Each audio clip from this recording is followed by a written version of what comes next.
വെള്ളരിക്കുണ്ടിൽ ആരംഭിച്ച കർഷക നിരാഹാര സത്യാഗ്രഹത്തിന്റെ തുടർച്ചയായിട്ട് കേരളത്തിലുടനീളം ഇതിന്റെ പ്രചരണവുമായിട്ട് കർഷക സ്വരാജിന്റെ പ്രവർത്തകര് കടന്നു വരുമ്പോൾ ഇന്ന് ഈ നല്ല പ്രഭാതത്തില് മുണ്ടക്കയത്തും ഈ കാർഷിക മേഖലയുടെ വിഷയങ്ങളെല്ലാം തന്നെ ഉയർത്തിക്കാട്ടിക്കൊണ്ട് കർഷകരെ ഒന്നിച്ചു നിന്ന് അവരെ സഹർഷം സ്വാഗതം ചെയ്യുകയാണ്. ഓഗസ്റ്റ് 15-ാം തീയതിയാണ് വെള്ളരിക്കുണ്ടില് കർഷകര് സമര പ്രഖ്യാപനം നടത്തിയത്, നിരാഹാര സമരത്തിന് തുടക്കമായത്. അതിന്നും തുടരുകയാണ്.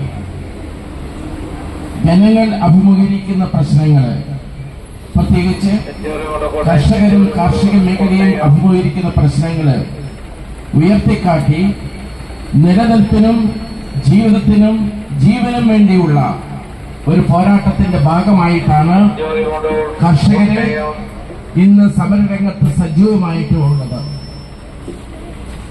വന്യമൃഗങ്ങളുടെ അക്രമത്തിന് ഇരയായിത്തീരുന്ന മനുഷ്യര് ഒരു ഭാഗത്ത്, വന്യജീവി അക്രമത്തിൽ തകരുന്ന കൃഷിയിടങ്ങൾ ഒരു വശത്ത്, തകർന്നു വീഴുന്ന ഭവനങ്ങൾ മറുവശത്ത്, ഇങ്ങനെ വന്യജീവി അക്രമത്തിലൂടെ കേരളത്തിന്റെ കാർഷിക മേഖലയും കാർഷിക സമ്പദ്ഘടനയും ഓരോ ദിവസവും തകർന്നുകൊണ്ടിരിക്കുമ്പോൾ കൈകെട്ടിയിരിക്കുന്ന ഭരണ സംവിധാനങ്ങൾക്ക് നേരെ വിരലിച്ചുകൊണ്ട് സംസാരിക്കേണ്ട സാഹചര്യം അസംഘടിതരായിട്ടുള്ള കർഷകർക്ക് ഉണ്ട് എങ്കിൽ തന്നെയും കർഷകരിന്ന് സംഘടിതരാണ് എന്ന് പൊതുസമൂഹത്തിന് മുമ്പിലും ഭരണ നേതൃത്വത്തിന് മുമ്പിലും തെളിയിക്കേണ്ടത് നമ്മുടെ നിലനിൽപ്പിന്റെ ആവശ്യമാണ്.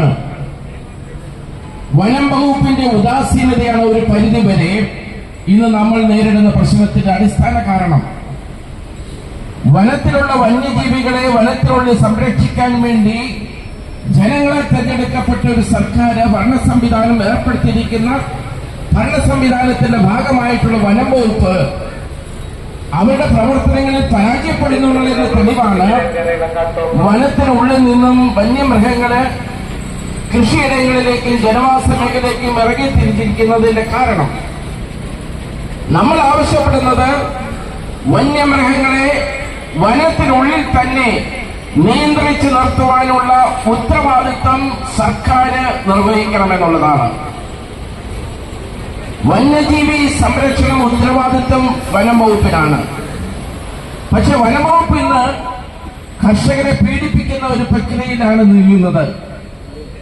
വനം വകുപ്പ് അധികൃതർക്ക് എങ്ങനെ കൃഷിക്കാരുടെ മേൽ കേസെടുക്കാൻ സാധിക്കുമെന്നുള്ളതിനെ കുറിച്ചൊരു വ്യക്തതയും ഇതുവരെയും വന്നിട്ടില്ല. ഒരു സാമാന്തര ഭരണ സംവിധാനം കേരളത്തിൽ വനം വകുപ്പിന്റെ നേതൃത്വത്തിൽ സൃഷ്ടിക്കപ്പെടുന്നു എന്നുള്ളതാണ് പരമാർത്ഥം. ഇതിന് ഒത്താശ ചെയ്യുന്നത് ആരാണ്? നമ്മൾ തെരഞ്ഞെടുത്ത ജനപ്രതിനിധികൾ തന്നെയല്ലേ ഇതിന് കൂട്ടുനിൽക്കുന്നത്. നമ്മൾ തെരഞ്ഞെടുത്ത ജനപ്രതിനിധികൾക്കെതിരെയാണ് നമ്മൾ ഇവരെ ചൂണ്ടി സംസാരിക്കേണ്ടത്.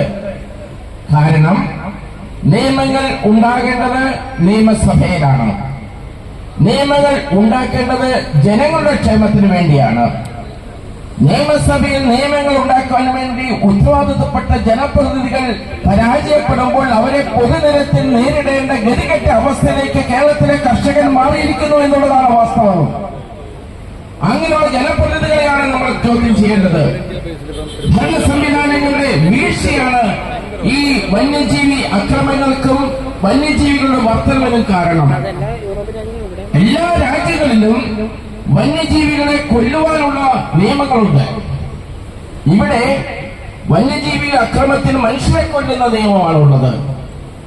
എല്ലാ രാജ്യങ്ങളിലും വന്യജീവികളെ അതാത് കാലഘട്ടങ്ങളിൽ ഉന്മൂലനം ചെയ്യാമെന്നും കർഷകർക്ക് തന്നെ ലൈസൻസ് വാങ്ങി കൊല്ലാമെന്നും അങ്ങനെ കൊല്ലുന്ന വന്യജീവികളെ ഭക്ഷണത്തിന് ഉപയോഗിക്കാമെന്നും ഒക്കെ ഓരോ രാജ്യങ്ങളുടെ വളരെതായ നിയമങ്ങളും വ്യവസ്ഥകളും ഉള്ളപ്പോഴേ ഈ നാട്ടില് മനുഷ്യരെ കൊല്ലാനുള്ള ഒരായുധമായിട്ടും കാർഷിക മേഖലയിൽ നിന്ന് കർഷകരെ കുടിയിറക്കാനുള്ള ഒരു ഉപാധിയായിട്ടും വനവൽക്കരണം വ്യാപകമാക്കാനുള്ളൊരു സാഹചര്യം സൃഷ്ടിക്കുന്നതിനു വേണ്ടിയും ഇത്തരത്തിലുള്ള നിയമ സംവിധാനങ്ങളുടെ പരാജയത്തിന് മുമ്പിലേക്ക് കേരളത്തിലെ കർഷകരെ സംസാരിക്കുന്നു, വിരൽ ചൂണ്ടുന്നു എന്നതിന്റെ തെളിവാണ് ഈ കടന്നുപോകുന്ന കർഷക സ്വരാജ് യാത്ര.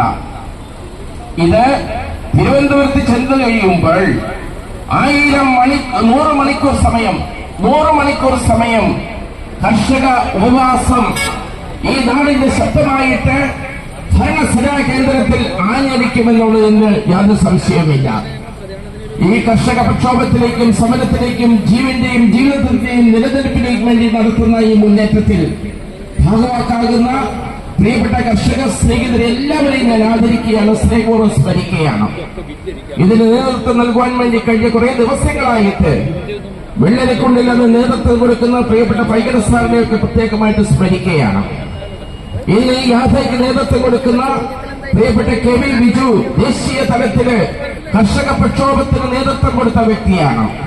പ്രത്യേകിച്ച് കേന്ദ്ര സർക്കാരുമായിട്ട് കാർഷിക വിഷയങ്ങളെ കുറിച്ച് ആധികാരികമായി പഠിച്ച് രചനകളുണ്ടാക്കി മെമ്മോറാണ്ടങ്ങൾ സമർപ്പിച്ച് നെഗോസിയേഷൻ നടത്തി അനുദിനം നമുക്ക് വേണ്ടി സധൈര്യം പോരാടുന്ന പാലക്കാടൻ മണ്ണിലെ കർഷകനാണ് പ്രിയപ്പെട്ട ബിജു.